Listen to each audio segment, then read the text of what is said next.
ಇದೇ ಮಂಗಳವಾರ ಬೆಳಗ್ಗೆ 10 ಗಂಟೆಗೆ ಮಂಡ್ಯ ಮೈಸೂರು ಮುಖ್ಯ ರಸ್ತೆಯಲ್ಲಿರುವಂಥ ಮೈ ಶುಗರ್ ಕಾರ್ಖಾನೆ ಜಾಗದಲ್ಲಿ BJP ಮತ್ತು ಈ ಜನತಾದಳ ಏನು ದೊಂಬರಾಟ ಮಾಡ್ತಾ ಇದ್ದಾರೆ ಅವರ ವಿರುದ್ಧ ಮಂಡ್ಯ ವಿಧಾನಸಭಾ ಕ್ಷೇತ್ರದ ವತಿಯಿಂದ ಜನಾಂದೋಲನ ಕಾರ್ಯಕ್ರಮವನ್ನು ನಾವು ಏರ್ಪಡಿಸಿದ್ದೀವಿ. ಇದಕ್ಕೆ ಮಾನ್ಯ DK ಶಿವಕುಮಾರ್ ಅವರು ಮತ್ತು ಮಂತ್ರಿಗಳು, ಹಲವಾರು ಶಾಸಕರು, ನಮ್ಮ ಜಿಲ್ಲಾ ಉಸ್ತುವಾರಿ ಸಚಿವರು ನರೇಂದ್ರ ಸ್ವಾಮಿ ಅವರು, ರಮೇಶ್ ಬಾಬು ಬಂಡಿಸಿದ್ದೇಗೌಡರು ಎಲ್ಲರೂ ಇರ್ತಾರೆ. ಇದೊಂದು ಒಳ್ಳೆ ದೊಡ್ಡ ಮಟ್ಟದ ಕಾರ್ಯಕ್ರಮವನ್ನು ಮಾಡ್ತಾಯಿದ್ದೀವಿ. ಸಾರ್ವಜನಿಕರು, ರೈತರು ಬಂದು ಈ BJP JDS ಅವರು ಏನು ಮಾಡ್ತಾ ಇದ್ದಾರೆ ನಾಟಕ, ಅದಕ್ಕೆ ಫುಲ್ ಸ್ಟಾಪ್ ಹಾಕಬೇಕು ಅಂತ ಹೇಳಿ ನಾನು ನಿಮ್ಮ ಮೂಲಕ ಕೇಳ್ಕೊಳ್ತೀನಿ. ಇಡೀ ರಾಜ್ಯವನ್ನು ಕೊಳ್ಳೆ ಹೊಡೆದಂಥ BJP ಮತ್ತು JDS ಅವರನ್ನು JDS ಅವರಿಗೆ 19, BJP ಅವರಿಗೆ 60 ಕೊಟ್ಟು ಮನೇಲಿ ಕೂರಿಸಿದ್ದಾರೆ. ನಮಗೆ 136 ಸ್ಥಾನಗಳನ್ನು ಕೊಟ್ಟು ಜನಪ್ರಿಯ ಸರ್ಕಾರವನ್ನು ತಂದಿದ್ದಾರೆ.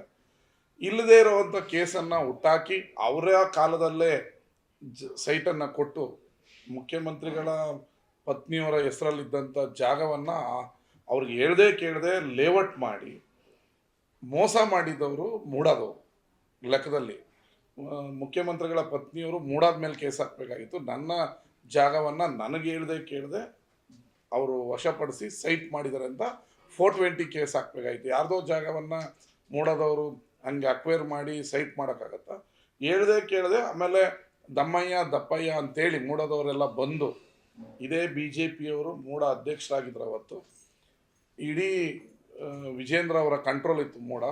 ಅವರೇ ಬಂದು ದಮ್ಮಯ್ಯ ದಪ್ಪಯ್ಯ ಅಂತೇಳಿ ಇಲ್ಲಿ ಜಾಗ ಕೊಡೋಕ್ಕಾಗಲ್ಲ ಅಂತ ಅವರೇ ಕೊಟ್ಟಿರೋಂಥ ಜಾಗವನ್ನು ಇವತ್ತು ನಾವೇನೋ ಹಿಡ್ದಿದ್ದೀವಿ, ಮುಖ್ಯಮಂತ್ರಿಗಳನ್ನ ಸಿಗಿಸ್ಬಿಡ್ತೀವಿ, ಅವ್ರನ್ನ ಮುಖ್ಯಮಂತ್ರಿ ಸ್ಥಾನದಿಂದ ಹಿಡಿಸ್ತೀವಿ ಅಂತ ಮುಂದೆ ಬಂದು ಈ ಹಳೆ ಪಿಕ್ಚರ್ಗಳಲ್ಲಿರೋದು ಈ ವಿಲನ್ಗಳು ಹೀರೋಗಳ ಹತ್ರಕ್ಕೆ ಒಬ್ಬನ ಬಿಟ್ಬಿಟ್ಟು ಅವ್ರನ್ನ ಮೆತ್ತಿಗೆ ಹಿಡ್ದಾಕತ್ತಾರ ಈ ಕೇಸ್ ಇದು. ಅವರೇ BJPಯವರೇ ಕೊಟ್ಟು ನಮ್ಮ ಮುಖ್ಯಮಂತ್ರಿ ಕೇಳಿಲ್ಲ, ಏನಿಲ್ಲ. ಮುಖ್ಯಮಂತ್ರಿಗಳು ಎಷ್ಟು ಶುದ್ಧ ಅಸ್ತ್ರು ಅಂದರೆ ನಿಮ್ಗೆ ಇನ್ನೂ ಗೊತ್ತಿಲ್ಲ. 2013ರಿಂದ 2018ರವರೆಗೂ ಮುಖ್ಯಮಂತ್ರಿ ಆದಮೇಲೆ ಚುನಾವಣೆ ಎದುರಿಸ್ಬೇಕಾದ್ರೆ ಸಾಲ ಮಾಡಿ ಚುನಾವಣೆ ಎದುರಿಸ್ತವ್ರು. NTV ನಾಗರಾಜ್ ನೀವು ಕೇಳಿರಬೇಕು, ನನಗೆ ಸಾಲ ಕೊಡಬೇಕು ಚುನಾವಣೆಯಲ್ಲಿ ಕೊಟ್ಟಿದ್ದು ಅಂತ. ಒಬ್ಬ ಮುಖ್ಯಮಂತ್ರಿ 5 ವರ್ಷ ಅಧಿಕಾರ ಮಾಡಿ ಸಾಲ ಮಾಡಿ ಚುನಾವಣೆ ಯಾರನ್ನ ಎದುರಿಸಿದ್ರೆ ಅದು ಸಿದ್ದರಾಮಯ್ಯನವರು. ಅವ್ರಿಗೆ ಈ ಥರ ಎಲ್ಲ ಸೈಟ್ಗಳೆಲ್ಲ ತಗೋಬೇಕು ಅನ್ನೋ ಮನಸ್ಥಿತಿನೂ ಇಲ್ಲ, ಅವ್ರಿಗೆ ಐಡಿಯಾನೂ ಇಲ್ಲ. ಅವ್ರು ನೋಡು ಇಲ್ವೇನೋ ಪಾಪ ಆ ಪೇಪರ್ನ. ಈ BJPಯವರೇ ಮಾಡಿ ಈಗೇನೋ ಹಿಡ್ಕಿದ್ದೀವಿ ಅಂತೇಳಿ ಹಿಂಬಾಗಲಿಂದ ರಾಜ್ಯಪಾಲರನ್ನ BJP ಕಚೇರಿ ಮಾಡ್ಕೊಂಡು ರಾಜಭವನವನ್ನು ಎಲ್ಲೆಲ್ಲಿ BJP ವಿರುದ್ಧ ಸರ್ಕಾರ ಇದೆಯೋ ತಮಿಳ್ನಾಡಲ್ಲಿ ನೋಡಿ, ಕೇರಳದಲ್ಲಿ ನೋಡಿ, ಪಶ್ಚಿಮ ಬಂಗಾಳದಲ್ಲಿ ನೋಡಿ, ಇವತ್ತು ಕರ್ನಾಟಕದಲ್ಲಿ ದಿನನಿತ್ಯ ಸರ್ಕಾರ ವರ್ಸಸ್ ರಾಜಭವನ. ಅವರು ರಾಜಭವನವನ್ನು BJP ಕಚೇರಿ ಮಾಡಿಕೊಂಡು ಆ ಕಚೇರಿ ಮೂಲಕ ದಿನ ಸೀಲ್ ಹೊಡೆದು ಲೆಟ್ರ್ ಕಳಿಸಿ, ರಾಜ್ಯಪಾಲರು ಕಳಿಸಲ್ಲ ಆ ಲೆಟ್ರನ್ನ, BJPಯ ವಕ್ತಾರರು, BJPಯ ಮಾಸ್ಟರ್ ಮೈಂಡ್ಗಳು ಕೂತ್ಕೊಂಡು ಟೈಪ್ ಮಾಡಿ ರಾಜ್ಯಪಾಲರ ಮುಖಾಂತರ ಲೆಟ್ರ್ ಕಳಿಸೋದು. ಸುಮ್ಮನೆ ರಾಜ್ಯಪಾಲರು ಸೈನ್ ಇರ್ತದೆ ಅಷ್ಟೇ ಅದರಲ್ಲಿ.